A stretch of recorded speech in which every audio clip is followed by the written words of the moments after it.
Et puis nous partons en off avec cette actualité au Tchad. Le pouvoir militaire a annoncé jeudi une amnistie générale, principalement à l'endroit des policiers et militaires présumés coupables dans l'incident du 20 octobre 2022. Il faut reconnaître que cette amnistie, avant d'être adoptée, avait suscité beaucoup de controverses au sein des ONG comme de l'opposition qui accuse le pouvoir de couvrir les policiers et militaires auteurs du massacre. Retour au Bercail pour parler sport avant de clôturer cette édition.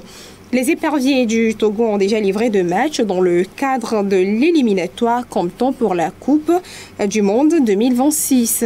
2 matchs soldés par les scores nuls.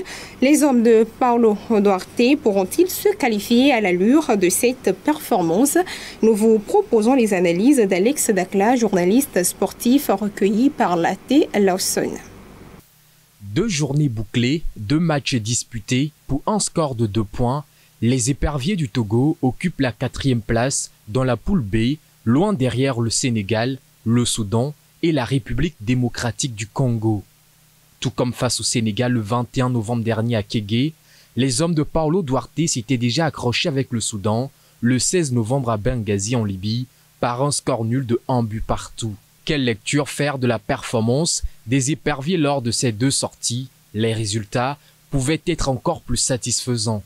Le Togo a su prendre des points, même si c'est des matchs nuls. C'est quand même bon pour la confiance au vu de la performance et la volonté, la discipline tactique et technique dont les joueurs ont fait preuve lors de ces 2 matchs-là. C'est vrai que face au Soudan, il y avait la possibilité de gagner, mais il y a eu des décisions arbitrales qui n'ont pas été en faveur du Togo. Face au Sénégal également, il y avait l'opportunité de gagner parce que les attaquants togolais ont vendagé beaucoup d'occasions.